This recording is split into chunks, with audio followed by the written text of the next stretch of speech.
Alright, so the mistake with most people these days is they just go into Amazon and they just start publishing their books without actually doing things the right way. Doing this is just like you're shooting yourself in the leg, and the essence of this video is to actually put you or guide you in the right way you should do it. And if you should follow this step, you should be able to maximize sales, because the only way to maximize sales is doing everything worth doing to make sure your book actually comes to the first page on Amazon when users search. And the essence of this video is going to actually put you in that right path to make sure you're doing the right thing, to make sure that your books actually appear on the first page, and that way you can maximize it. So without wasting much of your time, let's get started. The tips and method I'll be sharing with you in this video are actually what I have used myself, which has helped me make over $1,000 in sales, even though I started KDP just a few months ago. So be rest assured that you're getting value in this video, and I'm going to be sharing with you the exact tools that I use to do this keyword research, and this helps my book appear on the first page when users search for my keywords. Before I go further, let me reinstate that you're probably not making sales on KDP because you are actually doing KDP the wrong way. So either you're going for a very broad niche, or you're using keywords that are already saturated. So most people are even make the mistake of creating books without even doing this basic research. So the right way to do this is actually to look for a profitable niche, which I'm going to be teaching you how to do that, doing the keyword research to use or that will be attached to the book, and I'm going to show you how to do that also even before you start thinking about writing or creating these books. So these are the right procedures to actually do this. So let's get started. If I was going to publish a book today, I won't just go to Amazon and publish the book. What I'm going to do is to go on Amazon.com and make a few searches.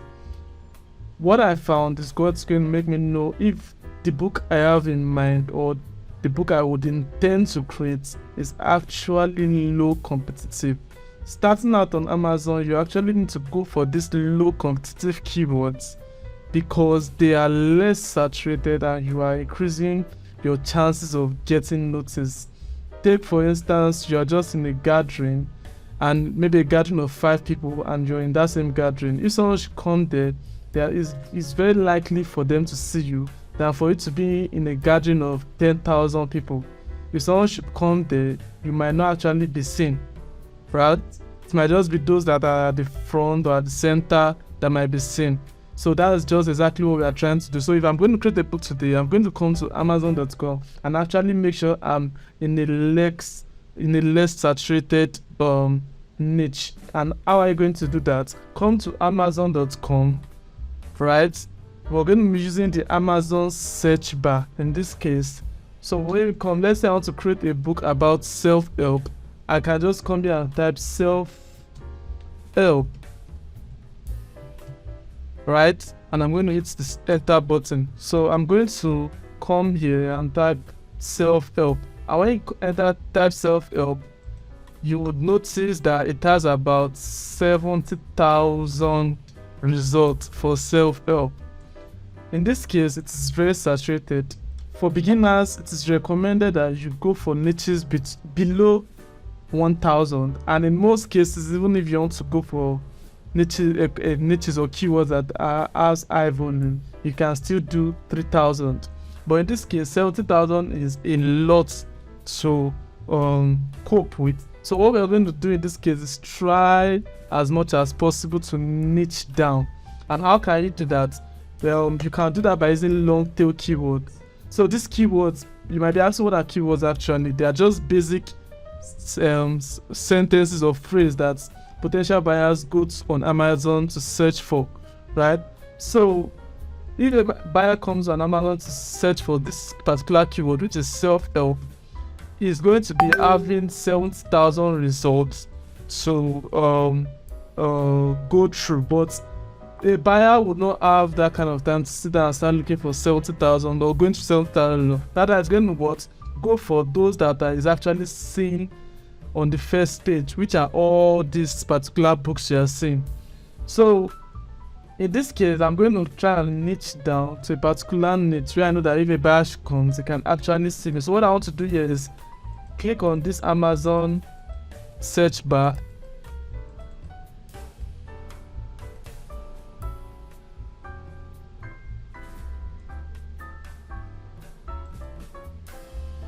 No.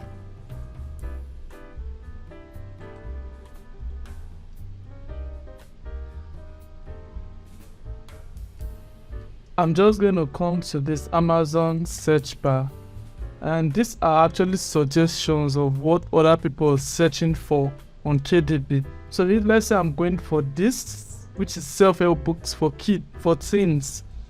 Then I'm going to click on that.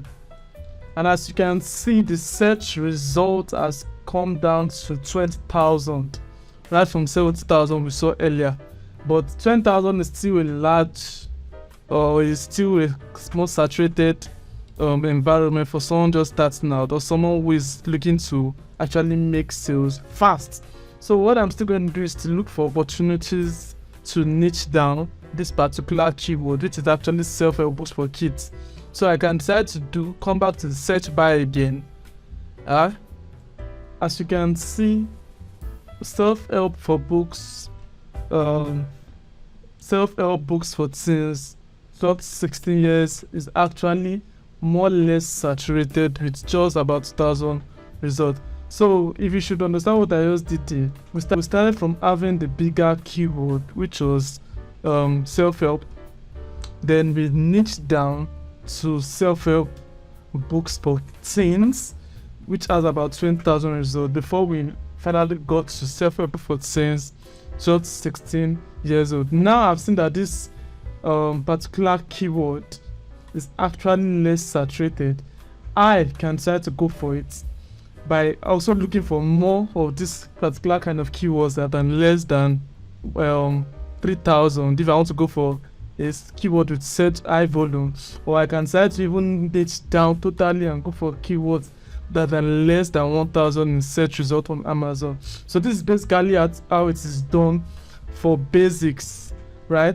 In consecutive videos, I'm going to be showing you exactly how to do it with tools that can help you even give you more detailed report about this keyword, letting you know if it's actually competitive, if people already in the niche are actually making sales or not. So I'm going to be sharing those kind of tools in the next video. So please like this video, subscribe, and of course I want to see you in the next one.